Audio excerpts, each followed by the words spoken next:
The Apple iPhone 16 Pro Max is bigger and more powerful than ever. It has a beautiful screen, an excellent camera array, and new camera controls that could change how you approach iPhone photography.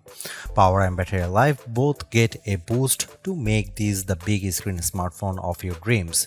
Apple Intelligence offers some useful and intriguing features, but it's not yet the thing that will or should drive upgrades. Still, if you have been holding on to an iPhone 12 or 13 Pro Max, this is probably the moment for a big screen upgrade. I get frustration from a certain perspective. The iPhone 16 Pro Max looks the same as the iPhone 15 Pro Max, but after spending a week or so with Apple's newest iOS phone, I can assure you that there are significant and noticeable differences, including some that will forever change the way you use an iPhone. First, this phone is bigger. The titanium body is slightly larger and 6 grams heavier than the iPhone 15 Pro Max. The screen is a hair's breadth away from 7 inches, but the Super Retina XDR OLED screen is larger, not just because of the chassis.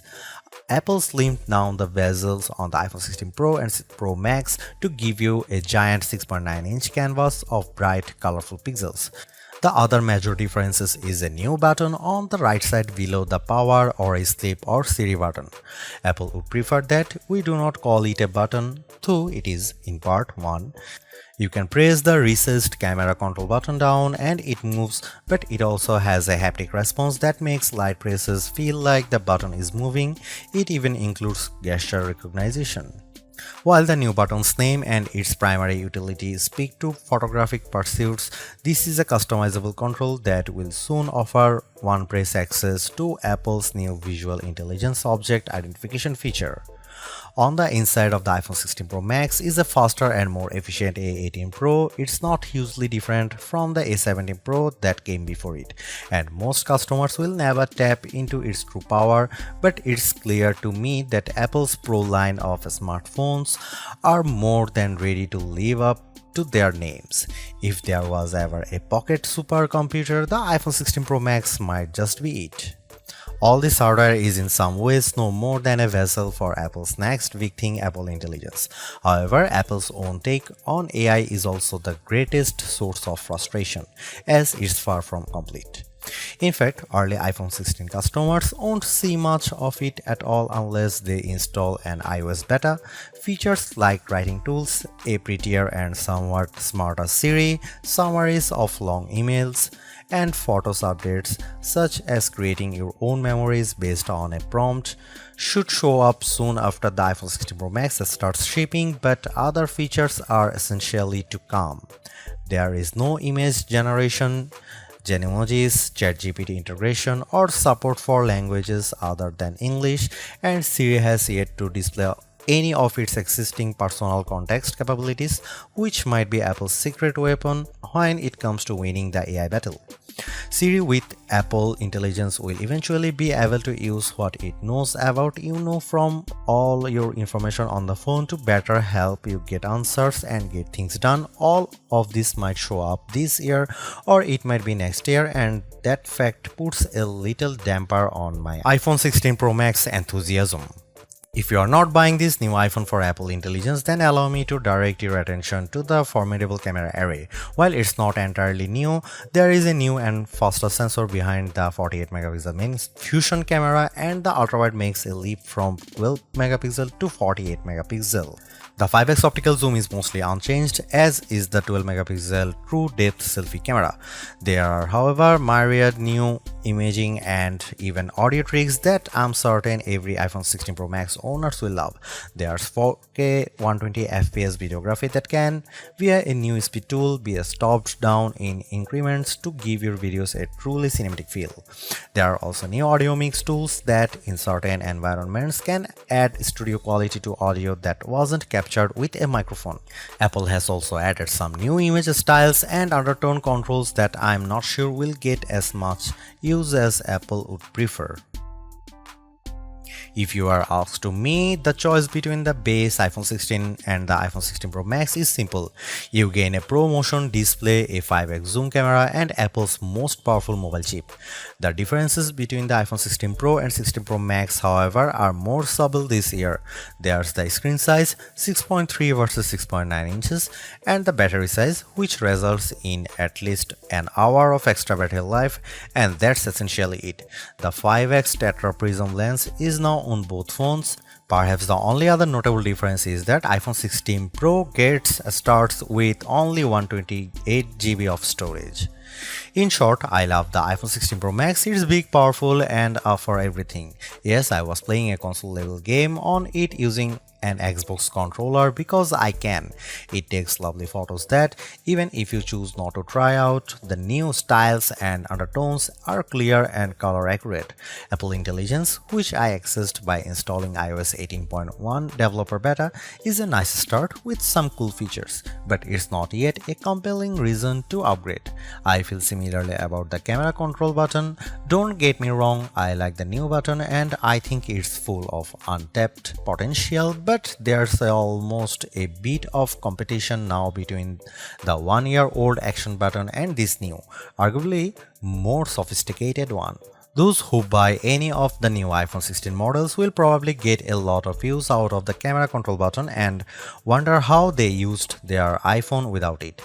In the meantime, the action button might sit unused until Apple eventually shows it the door. The iPhone 16 Pro Max was announced at the Apple Glow Time event on September 9, 2024 and it's shipping from September 20. This is a larger phone with more screen, more power, AI and a brand new camera control button, but it still costs the same as last year's iPhone 15 Pro Max in the US and UK. It's actually a little cheaper in Australia. I'm not arguing that $1,199 for a 256GB iPhone is cheap, but at least Apple didn't raise any price hike by $100.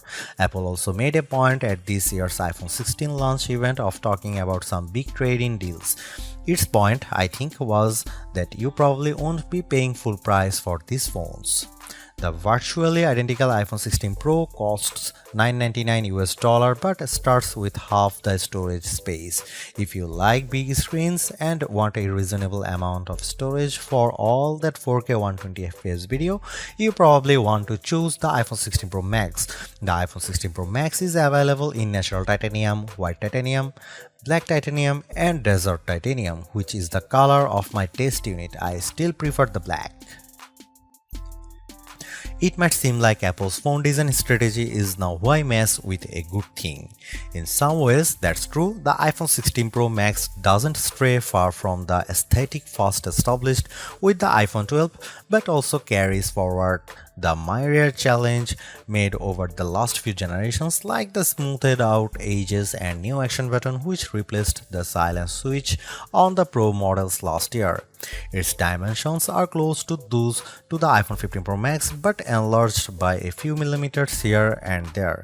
The 16 Pro Max is 163mm by 77.6mm by 8.25mm and weighs 227 grams. That's 6 grams heavier, 3.1mm taller, and 0.9mm wider than the iPhone 15 Pro Max. If you are comfortable holding and using the iPhone 15 Pro Max, I suspect you will have no trouble with the iPhone 16 Pro Max. I can't say the new phone feels substantially larger in my hand, but I do notice the difference in screen size. The bottom edge features microphone and speaker perforations, along with a USB-C port that, with the right cable, can support Thunderbolt 4 data transfer speeds. There's also a speaker slot along the very top edge of the display. Together with the bottom edge speaker, this phone can produce undistorted room-filling sound. Highs are sharp, mids are strong, and bass is good for the device size.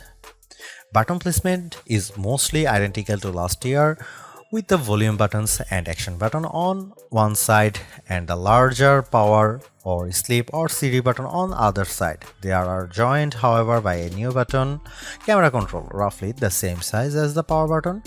The camera control button is a multi-purpose control that can recognize physical presses and lighter presses to enable haptic response and gestures. It offers instant access to the camera and with those other presses and gestures to various virtual millimeter lenses and camera settings. The materials and build quality are once again excellent. Apple used grade 5 titanium on the body over a graphite-clad aluminum substructure. Apple has also upgraded its ceramic shield, which may make it less susceptible to cracks and scratches, although I was quite careful with my 1TB Desert titanium test unit, so I can't say for certain if this is the case. Okay, I did get it wet, purposely running the IP68 rated iPhone 16 Pro Max under a garden sprinkler. It was fun to watch the screen activating as it was touched by 1,000 tiny fingers when it was just water droplets, but the phone was otherwise unmoved and unharmed by the deluge.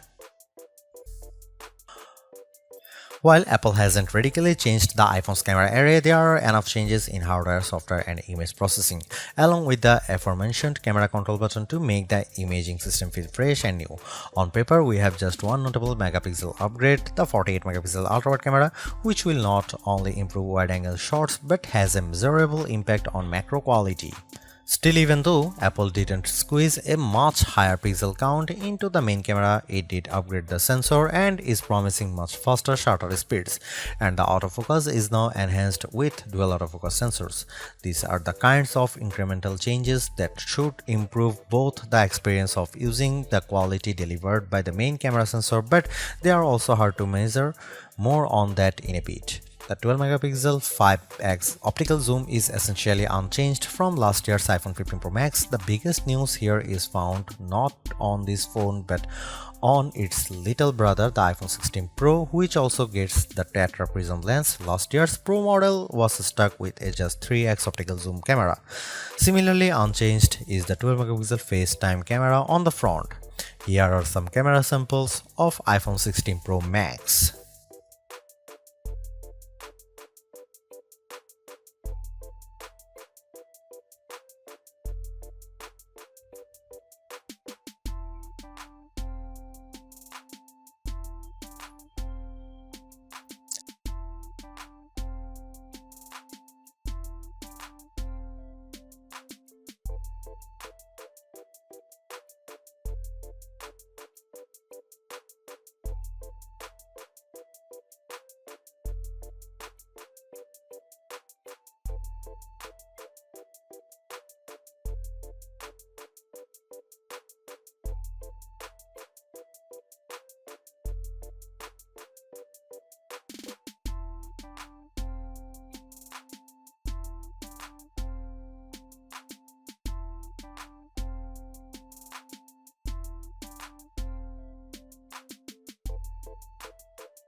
The iPhone 16 Pro Max have everything we have come to expect in a year-over-year upgrade even without Apple Intelligence. The 6.9-inch iPhone 16 Pro Max have a slew of upgrades including a good battery life, outstanding photo and video chops and iOS 18. The iPhone 16 Pro Max are excellent phones worthy of a spot in your pocket if you can afford them.